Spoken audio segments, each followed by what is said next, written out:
Here's what my generation and your generation are not going to do. We're not going to make the age-old mistake of waiting around for another 50 to 100 years for criminals to grow a conscience and tell on themselves. We're done with that. We're not going to wait around for them to release the files as if we're not smart enough to piece together the evidence punching us in the face every single day. We're going to take them to the court of public opinion. We're going to look at the evidence. We'll be the jury and we'll issue the verdict. We didn't even have to look very far to get overwhelming evidence that this was planned and the Israelis that were on the border were meant to be sacrificed. Where they're trying to say that we should require less evidence to believe that Hamas committed mass rapes on 10/7. Instead of demanding more evidence, we should just require less. Welcome back to another episode of Political Newbie. My name is Noah Clark, and this is a space for newbies to politics like me, an average citizen waking up from a dream and trying to make sense of the mess that I find myself in, and I thank you so much for joining me. I want to start off by saying that this episode was supposed to drop last Friday, but YouTube shut down my account and put me in censorship prison for 7 days after I posted copies of articles from the Israeli press and New York Times that debunked the claims that Hamas was stealing aid. Because as you know, they're now trying to spin it and say that Israel isn't starving the Palestinians and imposing this blockade. It not only is Hamas stealing the aid, but now the UN is at fault for not distributing the aid. Okay, I'm pretty sure people are buying that. But it seems that I'm not allowed, all of a sudden, to try and debunk certain lies on the community post section. And I don't know, I find that very interesting because it just came out of nowhere.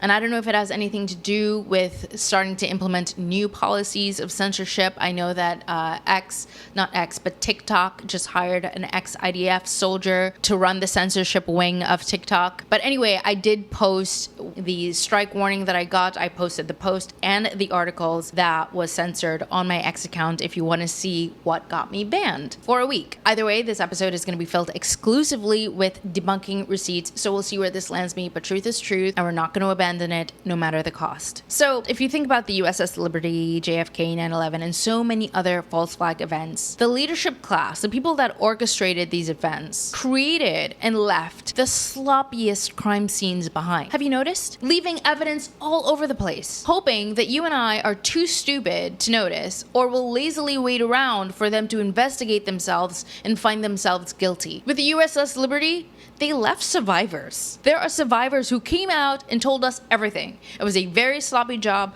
before, during, and after the crime was committed. Very sloppy. With the JFK, they got rid of the car right away. Like, really? Can you be more of a dead giveaway that you did it? Not to mention all the other sloppy details of that cover-up. With 9/11, the banks, specifically Deutsche Bank and other financial institutions that were affiliated with it, placed thousands of bets in a very weird, unprecedented way against two specific airlines a few days before 9/11, like 5 to 6 days before 9/11. At the very least, they could have placed bets against all the airlines and some other random things as well. I don't know. Not to mention George Bush getting on his jet after the school trip and flying in the air for about 1 hour or so after the attacks with no escorts. As if they were 100% certain there were no more hijacked planes in the air. Like, really? These people have all the resources to execute better operations than this, and they're just making all these rookie mistakes. It's like they're writing these operations like they're writing film scripts where they don't take into account all the in-between moments that you can't edit out. It's real life. But of course, yes, after the crime, they do try and edit it out so that they can sell a narrative to you.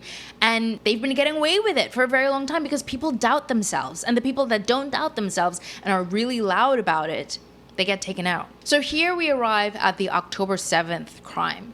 One of the sloppiest crimes in modern history. Israel's 9/11, which probably takes the cake for the sloppiest false flag event you'll probably ever witness. There was a post on X recently talking about the lies Israel told to manufacture consent for this industrialized massacre of the Palestinians, and I saw a Zionist finally cave in. This was like on July 29th, so like a few days ago, and they admitted that the Zionist government did lie after all about what happened on 10/7, but only about the 40 beheaded babies. Everything else was the truth. She goes, the only thing that didn't happen was the beheaded babies. Everything else is true. Like, what? Okay. So you're admitting that they just lied about something really serious, and you're certain that everything else they said was true. By the way, Bibi's still out there repeating the same stories. Hamas, these monsters who burned babies, raped our women, beheaded our men, and chant death to America. And chant death to America. He always has to add that. We don't want to be left out, you know? America doesn't want to be left out. I just want you to tell me how it is that people can realize that they were lied to about something so egregious and then think that they're dealing with honest people. But you think about it, is it not true the Zionists rule Western media? Because Western media is still running cover for them to this day, 2 years later. We're at a point right now where some of these papers can't deny that Palestinians are being starved in Gaza and actually publish an article on the front page of the New York Times with this picture. They kind of just had to because it's so crazy that they couldn't keep running too much cover for Israel's crimes. But in less than a week, the New York Times had to cave in and retract the most relevant part of the article with this community note. We have appended an editor's note to a story about Mohammed Zakaria al-Mutawak, a child in Gaza who was diagnosed with severe malnutrition. After publication, the Times learned that he also had pre-existing health problems. Read more below. All the Zionists now are saying, you see how the New York Times lie? There's no one starving in Gaza. That person actually had pre-existing conditions and that's why they look like that.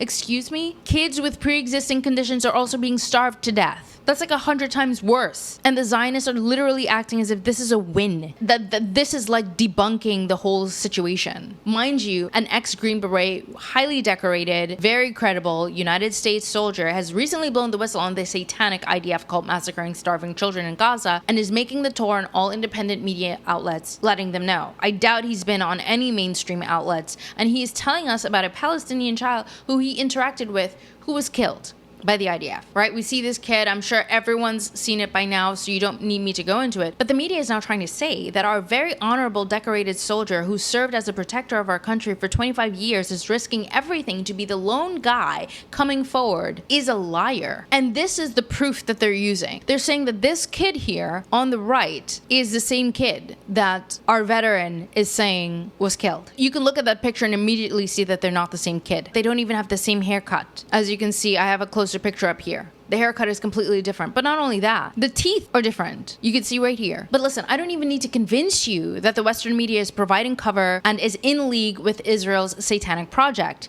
You already know that. The point is that they don't need to go out of their way to tell egregious lies about beheaded babies and the rest. They really don't. The media will already draft every story in such a way to paint Israel as the victims and the starving children as the aggressors. They're already going to do that. Nevertheless, the Zionist entities are allergic to the truth, so please do not wait around for the transnationalist pedophile elites to tell you the truth when you already know the truth. And it's really funny because I came across this podcaster who seems to troll everyone equally. I really like him. And he was singled out by Zionists because he was being, I guess, a little bit too disrespectful. And they invited him to Israel on the, the propagandized tour. And over there, the Israelis seem to think that the Western media is anti-Semitic, and this influencer does a really clever troll on them. Let me tell you, the media, they control everything. And if the war starts, it starts because the media. Why do the people running the media not like Jews? I don't know. Why the people in the media don't like Jews? Yeah. I tell you the truth, I always think about it. People don't like Jew. This is 1,000 years ago. It's not phenomenal. It's 1,000 years. It's 1,000 years. We need to get more Jewish people in the media. We need to get more Jewish people in the media. Yes, certainly we need more Jews in media. The media hates them and they are grossly underrepresented. And if a war happens, it's because the media is anti-Semitic. That's what the guy said in Israel over there. Right, so now we're in the court of the public where we're not waiting for the transnationalist pedophile leadership class to manipulate evidence and the media to divide and confuse us about what really happened, okay? And we're gonna start with October 7th. And obviously, the crimes go way back. The crimes committed against the Palestinians. Several innocent Palestinian civilians were executed by Israel in that year before October 7th, okay? Israel was still executing innocent people for fun before Hamas jumped the fence. So in the interest of time, we'll start on 10/7 because the evidence from that date alone is overwhelming and I'm going to present a tiny fraction of it Some of the in-between moments that they haven't already edited out of history, even though they're trying to by not putting it on rotation in the mainstream media. Obviously, I don't think independent journalists are talking about it enough, to be honest. So we'll start with the Hannibal directive they issued on that day. The Israeli newspaper Yediot Aharonot says that at midday, the army issues a version of what is known as the Hannibal directive.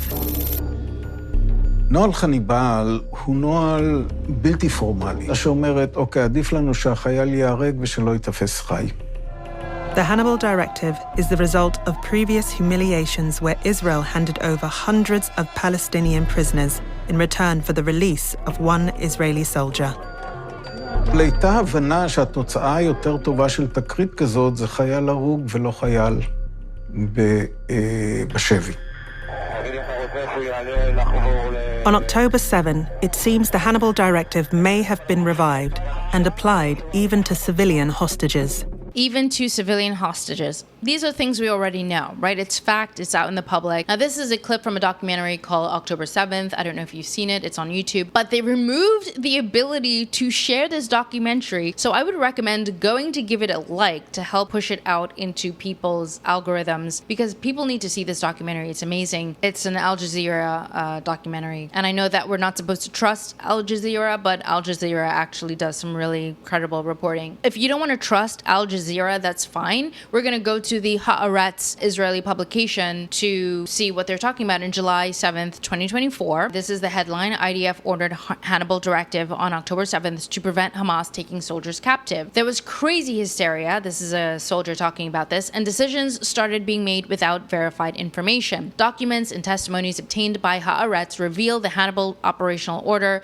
which directs the use of force to prevent soldiers being taken into captivity, was employed at 3 army facilities infiltrated by Hamas, potentially endangering civilians as well. Potentially. Communication networks could not keep up with the flow of information, as was the case for soldiers sending these reports. However, the message conveyed at 11:22 a.m. across the Gaza division network was understood by everyone. Not a single vehicle can return to Gaza, was the order. At this point, the IDF was not aware of the extent of kidnapping along the Gaza border, but did know that many people were involved. Thus, it was entirely clear what the message meant and what the fate of some of the kidnapped people would be. And just to be clear, they didn't issue this order once that day. It was issued several times by several different senior officers throughout the day, until late into the night. They were reiterating the Hannibal directive order. I don't know, maybe they didn't want any confusion in case someone felt conflicted about murdering their own people. Here's a testimony from the Gray Zone. Headline: October 7th, testimonies reveal Israel's military shelling Israeli citizens with tanks and missiles. This was on October 7th, 2023. In the same month, they already knew that the Hannibal directive was issued. In an interview with Israel's Mako news outlets, one Apache pilot reflected on the torturous dilemma of whether to shoot at people in cars returning to Gaza. He knew that many of these vehicles may have contained Israeli captives, but he chose to open fire anyway. I chose targets like that, the pilot reflected, where I tell myself that the chance that I am shooting here on hostages as well is low. However, he admitted that his judgment was not 100%. I understand that we have to shoot here quickly, the commander of the Apache unit, Lieutenant Colonel E, told Mako in a separate report. Shooting at people in our territory, this is something I never thought I would do. Then Lieutenant Colonel A reserve pilot in the same unit, described a fog of confusion, and he says, I find myself in a dilemma as to what to shoot at, because there are so many of them.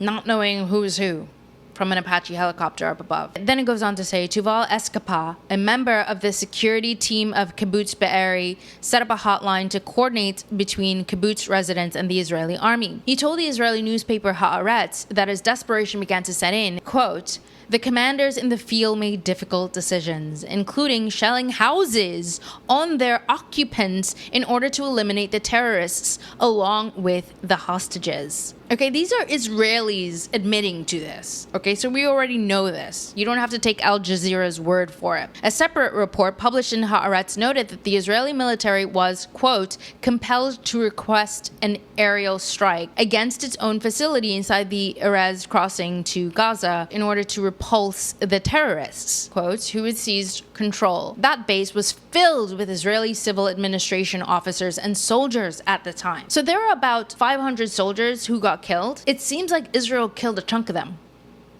Okay. These reports indicated that orders came down from the military's high command to attack homes and other areas inside Israel, even at the cost of many Israeli lives. Many Israeli lives. Then, an Israeli woman named Yasmin Porat confirmed in an interview with Israeli radio that the military undoubtedly killed numerous Israeli non-combatants during gun battles with Hamas militants on October 7th. She says they eliminated everyone, including the hostages, she stated, referring to Israeli special forces. I'm guessing this is Mossad. I don't know what she means by Israeli special forces. Anyway, as David Sheen and Ali Abunima reported in Electronic Intifada, Porat described very, very heavy crossfire and Israeli tank shelling, which led to many casualties among Israelis. And while being held by the Hamas gunmen, Porat recalled, they did not abuse us. We were treated very humanely. No one treated us violently. And she added, the objective was to kidnap us to Gaza,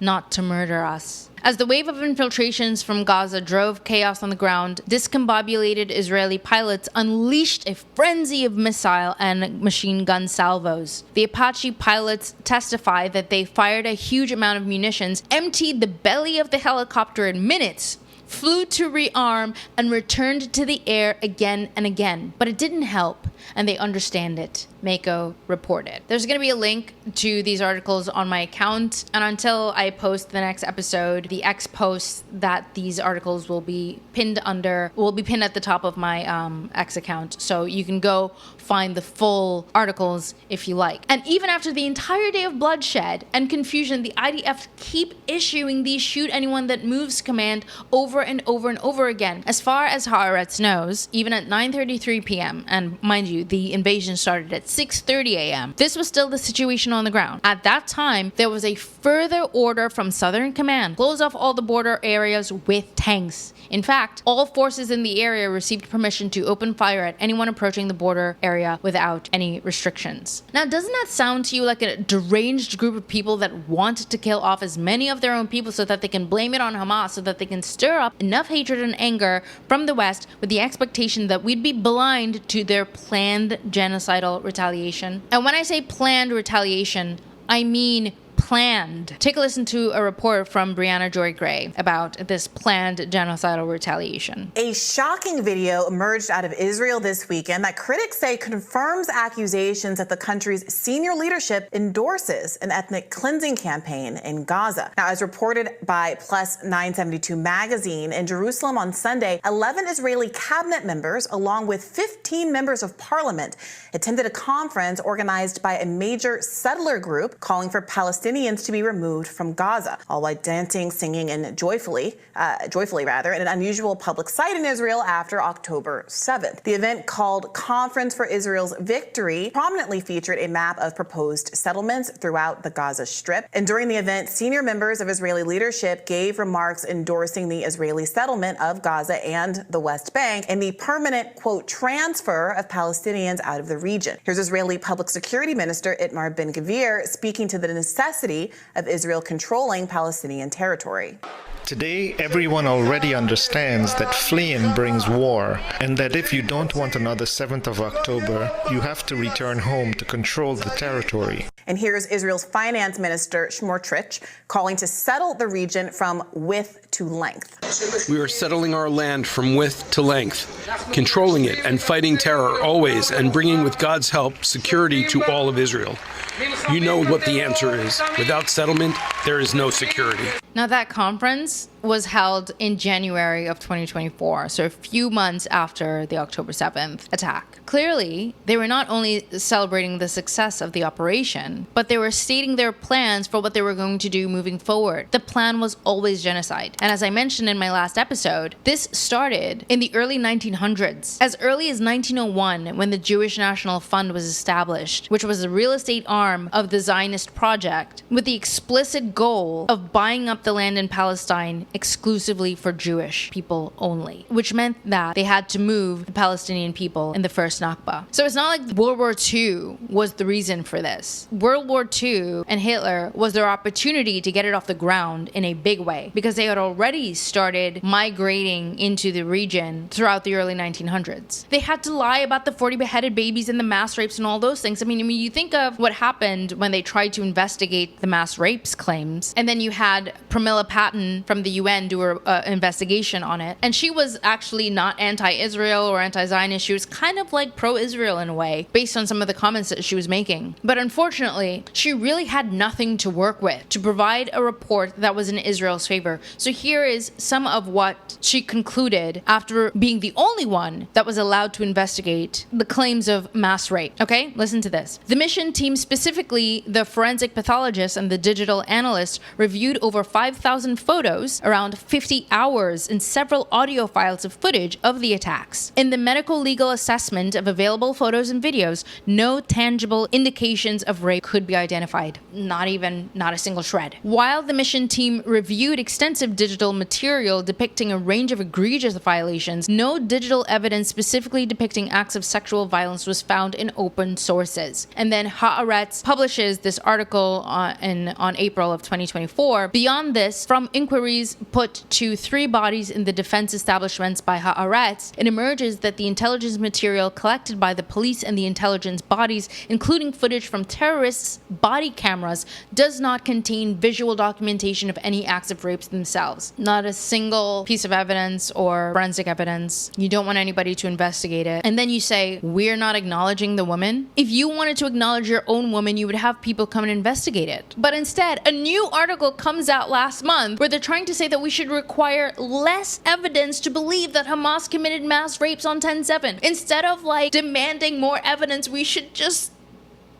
require less. Just trust me, bro. Here's a headline from Dropsite. UN statements undercut new Israeli report on 10/7 sexual violence. This month, the Dinah Project, an Israeli organization, published a new report widely described in Western media as a thorough look into sexual violence by Palestinian militant groups on October 7th, 2023. The document, however, contains scant new evidence and largely aggregates existing reports, many of which have been discredited or called into question. Instead of marshalling new evidence, it argues that less should be needed. The report spends the bulk of its 80 pages presenting a legal argument for a lower evidentiary standard to prosecute Hamas for war crimes over the alleged systematic use of sexual violence as a weapon of war. They want to lower the standard. Can anyone be more ridiculous and outrageous about this? We want to make it the norm that we require no evidence or no facts to start blaming people for things. I'm sorry, but I'm not about that life. I'm just not about that life. But here's where it gets a little bit darker. Did the Zionist elites really sacrifice their own people, like 9/11 style, so that they can finalize their solution to the Palestinian question? So we know that 5 to 6 days before the 9/11 attacks, Deutsche Bank and others placed thousands of put option bets against American Airlines and United Airlines. Very specific, but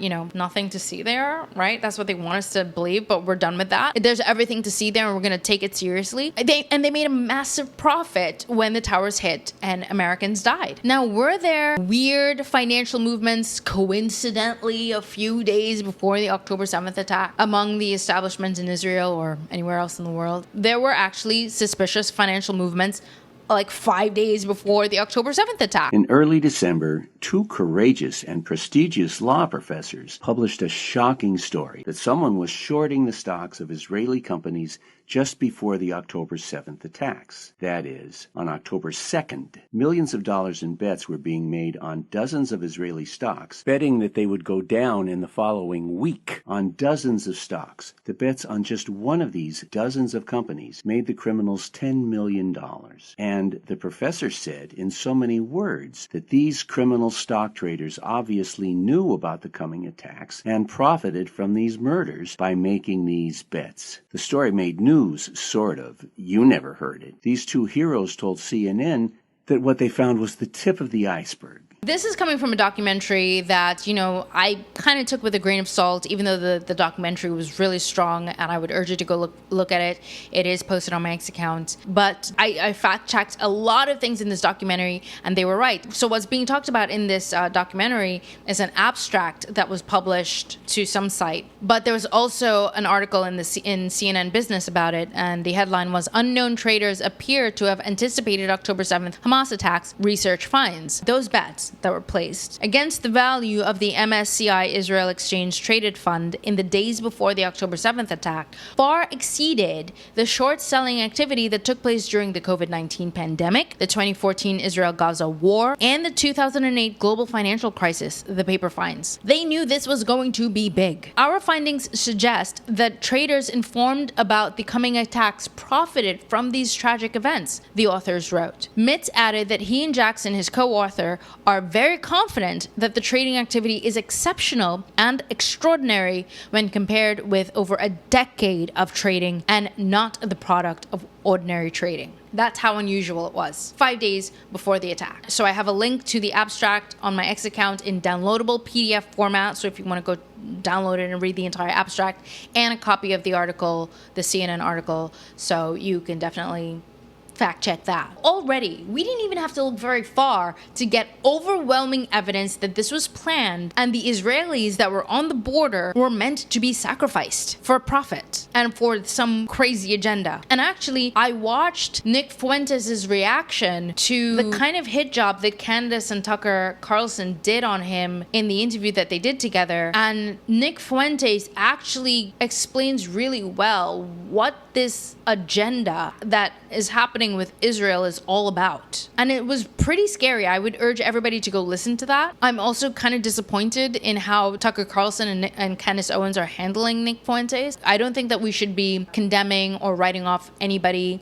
in the way that they're doing it. We're not them. I don't even think that Nick Fuentes is writing off anybody. I think he would continue to support and talk to anybody if they're willing to be open and have that discussion. And I really admire that, and I am of that mindset as well, because I think we need unity more than division. I know there's a lot of trust issues happening, rightfully so, but I definitely think that we should have more productive conversations together. So I think hatchets should be buried, and we should be having conversations about what's good for our country moving forward, and then all the other petty shit, we can talk about that afterwards. So anyway, I've already unleashed upon you a lot of evidence to show, hey, do we need anything more? But I'll give you more. Not only was this a satanic sacrifice of Palestinian lives, it was also a satanic sacrifice of Jewish lives. It's, as I've been saying over and over in all of my episodes, Zionists are the most prolific anti-Semites in human history. We're going to look at the female Israeli soldiers who were tasked with monitoring the Gaza borders on their computers in a control room of sorts, and their testimonies. So Haaretz publishes the women soldiers who warned of a pending Hamas attack and were ignored. This was published in November of 2023. Over the past year, the Israel Defense Forces spotters situated on the Gaza border, all women, warned that something unusual was happening. Those who survived the October 7th massacre are convinced that if it had been men sounding the alarms, things would look different today. I don't think so.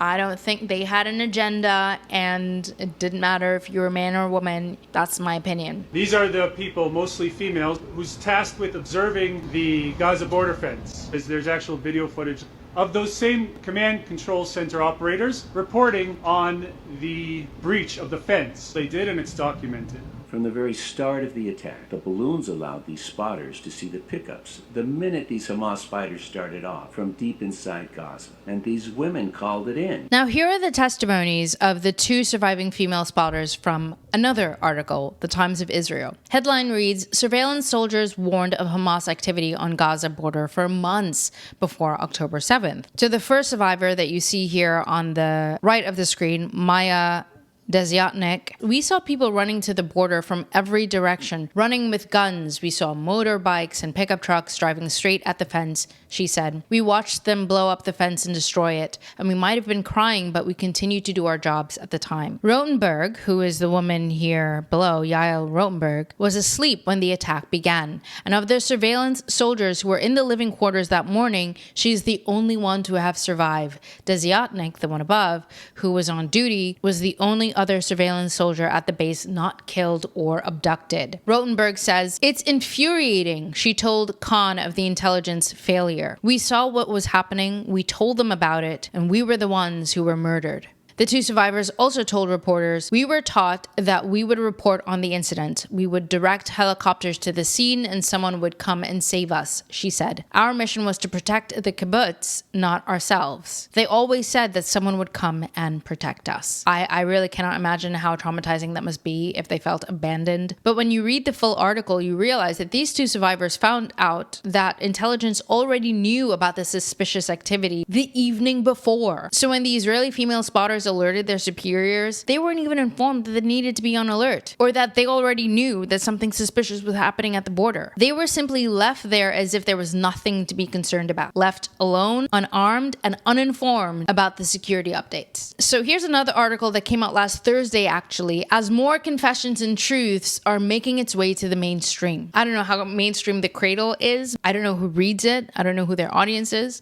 but here's another one. An Israeli soldier stated that he and his fellow soldiers stationed at a military outpost near Gaza received orders not to carry out their usual morning patrol on the border fence on 7 October 2023. So the soldier says, "We were playing on the phone at 5:20 a.m. and suddenly a strange message comes from my battalion commander," the soldier explained. And what he says on the phone call is something like this: "I don't know why, but an order was issued that there are no patrols at the fence until 9 in the morning."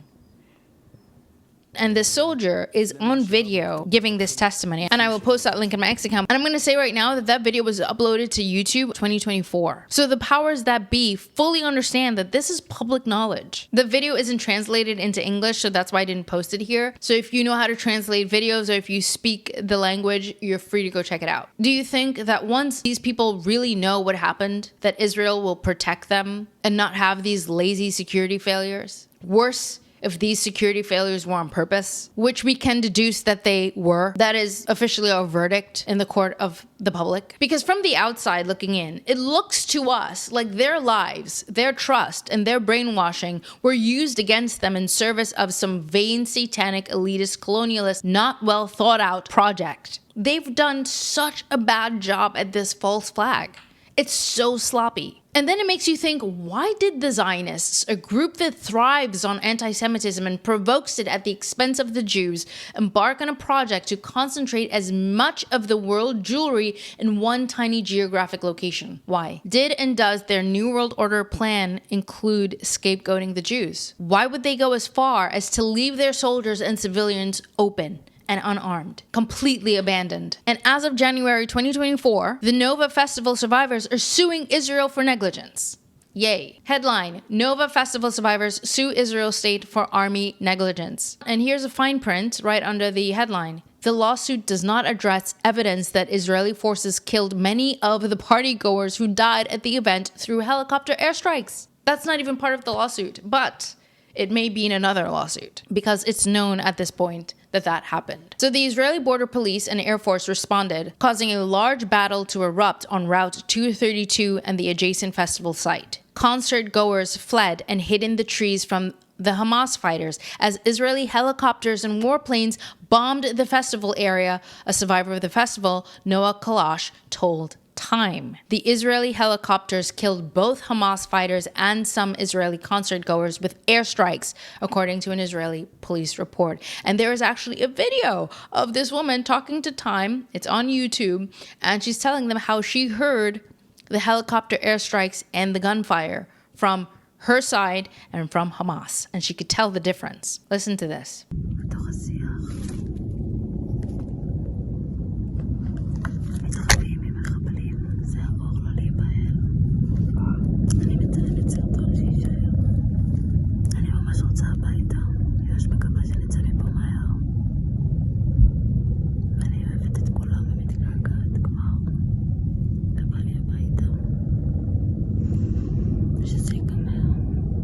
We've been in this bush for 8 hours, completely silent, not able to speak or to breathe or to do anything.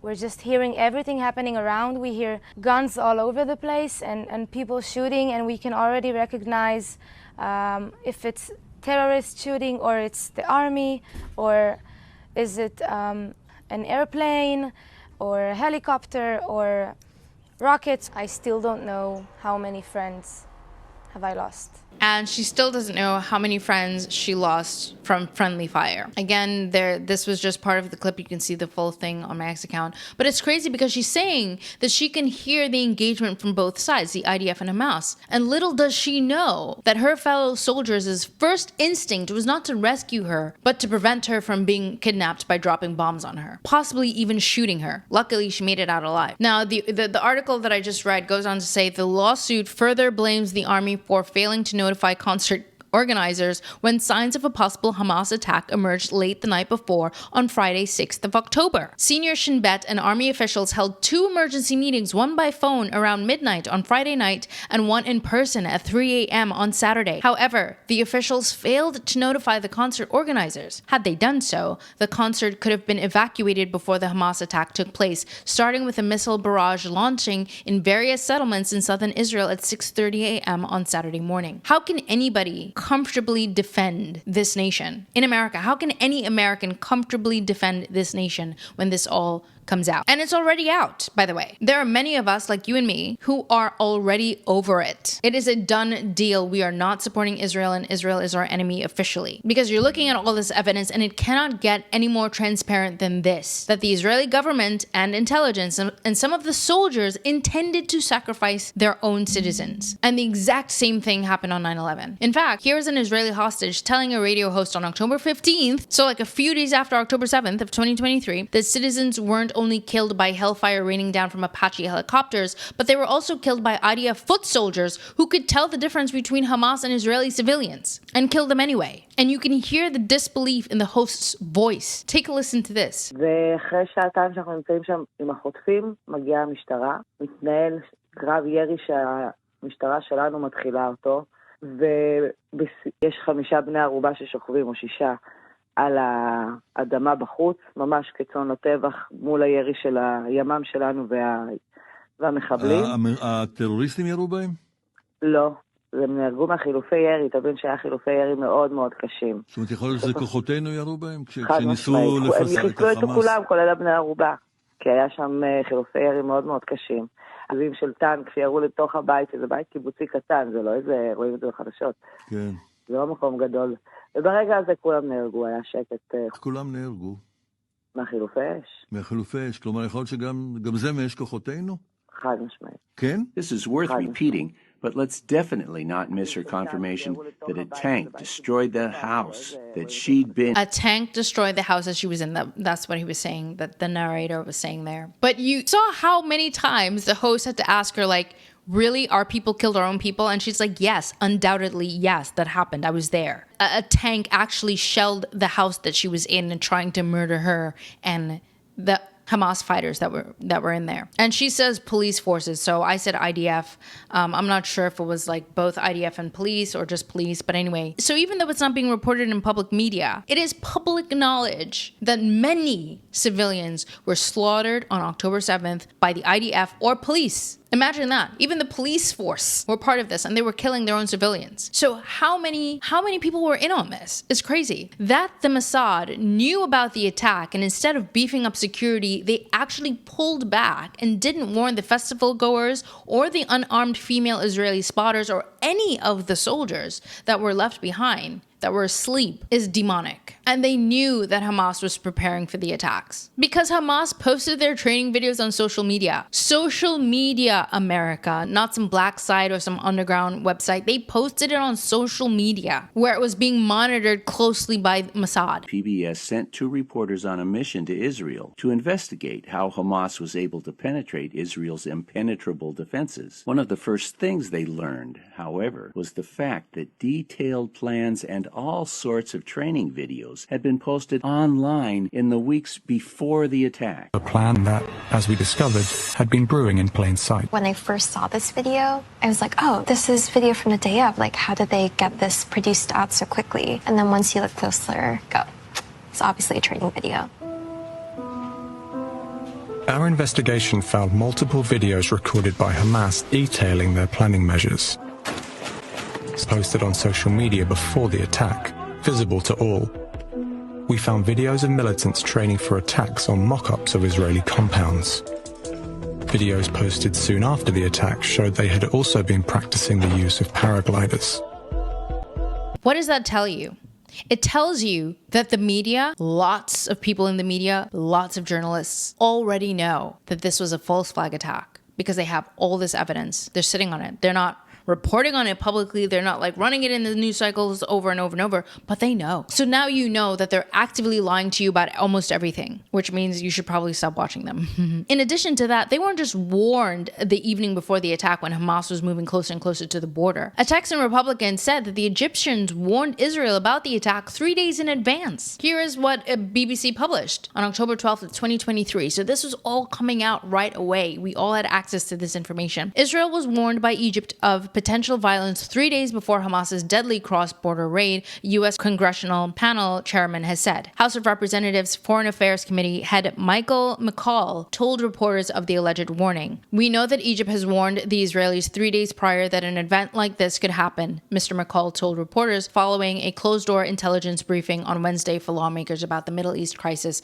according to the AFP news agency. But even worse, they knew more than a year in advance that this was going to happen. The New York Times published this. Israel knew Hamas's attack plan more than a year ago. A blueprint reviewed by the Times laid out the attack in detail. Israel officials dismissed it as aspirational and ignored specific warnings. Okay, but what about the evening before when they were moving closer to your borders? What about then? When you called the whole army off? What about then? So the amount of evidence of this crime is endless and is already public. Of course, when AI gets fully implemented, they're gonna try and edit out these in-between moments so that you have some like bastardized version of the story so that they can turn this into the JFK scandal where everybody's gonna be called a conspiracy theorist. Like our kids are gonna be looking at us like conspiracy theorists because they are definitely going to try and mine through this information and pull out the ones that tell the truth. AI, Grok, is already lying about information and is actually using ADL as a source. It is admitted to this. So you can't even trust AI at this point. This is how ridiculous it's getting. So we as the jury in the court of the public can render a verdict based on just what's in this episode alone. That's how crazy it is. And there is a mountain of evidence. It's endless. Now here's a clip from one of the GoPros on that day. This body cam video was taken by Hamas operatives. It shows them driving miles to the border fence, kicking up dust the whole way in full view of the Israeli spotters who saw it and reported it.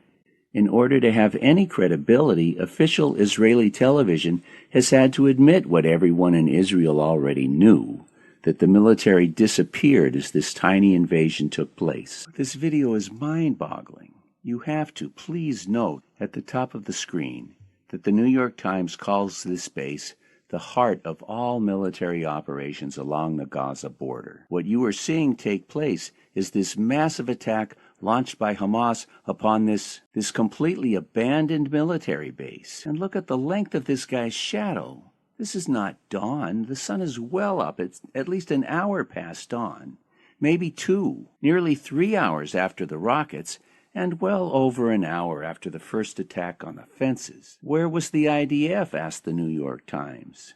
It was part of a plan that was so insanely obvious that the New York Times couldn't resist asking. In all these videos of Hamas, where's the goddamned Israeli army? The New York Times again tells us that after 7 hours, one reservist paratrooper major mobilized on his own, and to his surprise, the roads were empty.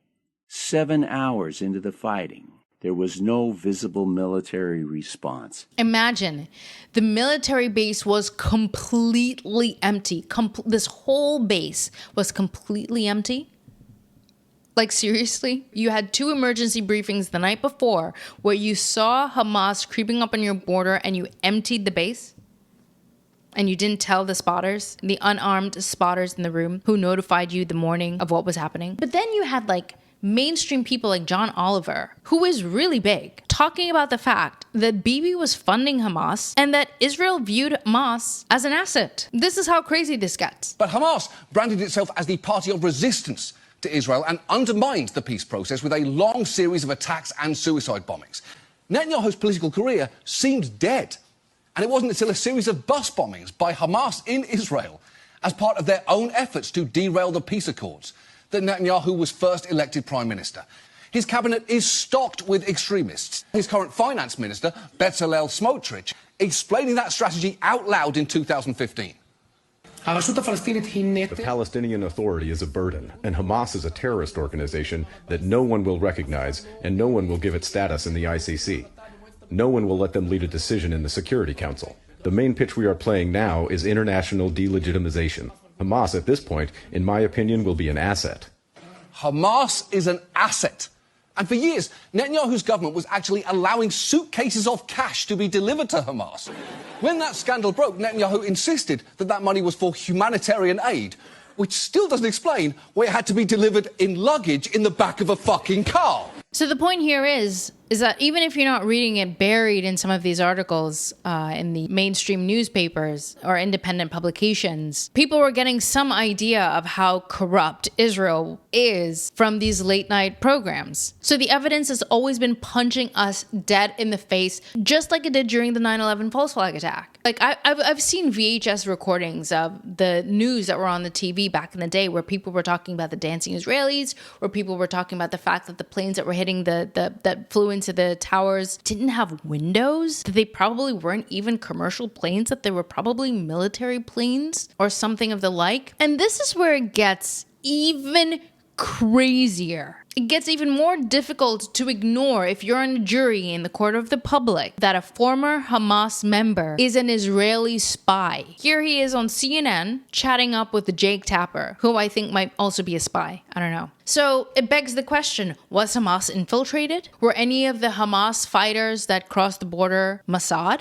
agents? When I hear hostages telling me that Hamas fighters treated them well and that Israeli officers and police officers were on the ground when they did come, were killing their own civilians, their own citizens, their own peers. How do I know that the Hamas members that were actually shooting Israeli civilians that we see on the GoPro, how do we know they're not Mossad agents? We saw what happened in Iran with the Mossad agents. They spoke the language, they blended in really well. For at least half an hour, the four men had been throwing stones at Israeli soldiers as part of a group of Palestinians. Then they took out their pistols and opened fire on the group of protesters they'd been standing alongside moments before. According to the AFP journalist who filmed what happened at the Beit El checkpoint outside Ramallah, a cry of Mustarabin soon spread through the 100-strong crowd. It's a word that describes people who disguise themselves as Arabs. In the footage, the infiltrators are seen beating a man and shooting their guns before being joined by Israeli soldiers in uniform.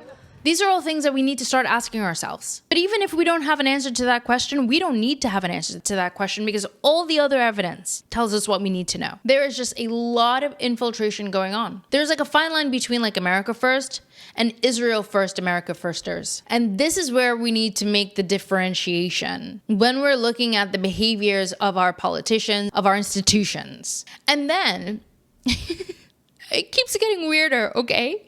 This guy that you see here gets on Piers Morgan and literally issues a super credible threat to every Western politician or anybody in general who dares to get in the way of Israel. Just out in the open, without any fear.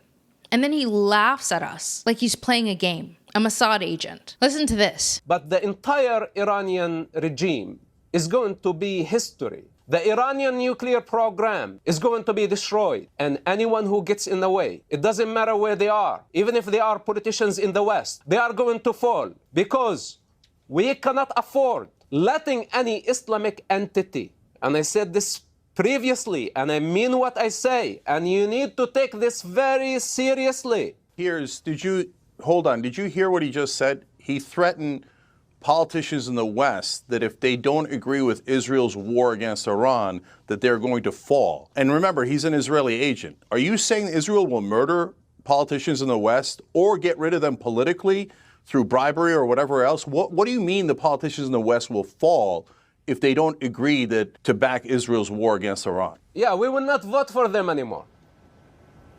Oh, no, well, you don't vote for them now. You're not in our country. What do you mean the politicians will fall? We live in democracy, and we have the right to bring them up and to bring them down. Those who agree with Ayatollah, we don't want them in office. And all the sympathizers with terrorists like yourself, we don't want them even to be in our country. Who is we, and how are you bringing down politicians in the West if they dare to defy Israel? Tell me how you're bringing them down. I already answered you that. Are you going to murder them, or are you going to bribe them? Or are you going to bribe someone else? Who are you going to do? This is what we're dealing with right now. This is not an ally. It's an absolute enemy and our biggest one. We need nothing more to be clear about this. No more questions need to be asked. We don't need any more information. We have it right here. We don't need them to investigate themselves and tell us that they're not our enemies, that they're our allies. We don't. I mean, after JFK, after USS, after 9/11, we really thought that they don't care about Americans or non-Jews, right? So we could understand that they would false flag us. But they really have no boundaries. And this is why I think of Zionists as infiltrators. They have infiltrated several religions, and for some reason, they are doing their evil in the name of the Jews. If we had the kind of tech we had today during World War II, imagine how many lies we would have uncovered. Here's what I'm going to encourage you to do. Go to my X account, bookmark the post thread with this episode, which will include all the links of all the articles in this episode, so you can easily pull it up when you need to debunk one of these lies. And these are some of the most important lies about what happened on October 7th that people are going to come at you with. I'll even attach the article cutouts that I put in this episode that I designed so that you can print them out easily or take screenshots and favorite them in your camera roll so that you can pull them up. The links will be there, so if somebody was like, oh, I don't trust this article, you could send them the link to the full article. Because we all need to be armed with the facts when we're talking. And it's like, oh, when did that happen? Like, people always tell you the Hannibal directive like they've never heard about it before. You need to have that on hand to show them facts right there. Not like from Grok. AI fact-checking is not foolproof. Here's an example of how it took a recent photo from Gaza and said it was from Iraq in 2014. An X account with nearly 2 million followers posted this photo with a short description. A young girl begging for food in Gaza, July 2025. Another user then asked Grok, which is X's AI assistant, to verify the photo. Grok posted that it's actually a photo from Iraq in 2014. That false information was then reposted on X, and hundreds of comments about misinformation followed. We confirm that the image was published by the Associated Press on July 27, 2025. Here's the same girl at the same place. Their reporting details the date it was captured, the name of the photographer, and a location, a charity kitchen in Gaza City.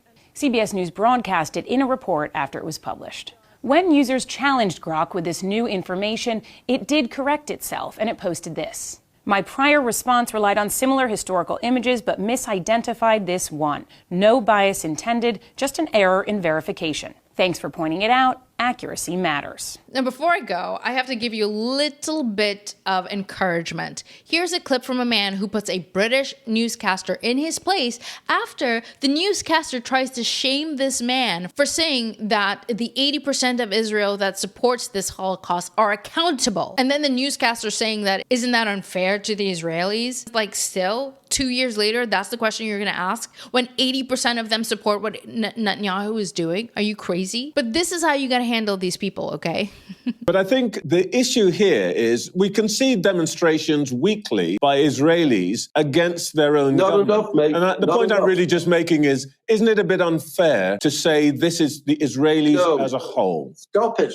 Stop it, Trevor. What's unfair is what's happening to these babies. What's unfair is that image that you showed us. That's unfair. 1 hour from, I've been in Gaza, I've been in the West Bank, I've been in Israel many times. What's unfair is that 1 hour from the hunger, people are sitting down to their unthreatened dinners to turn on the next Netflix soap. 1 hour. So if Israelis want to protest, get in your cars, stuff your cars full of food and drive through that border and let your own army stop you. 100%. All the conversations that you have, that people are having with newscasters should look like this. Just shut him down. So like about a month ago, I actually like dropped an episode where I was just like, the whole episode was about, we're done with the lies. We're just done. We're not going to have it. We're going to shut it down. We're just going to reject it. We're not going to legitimize it.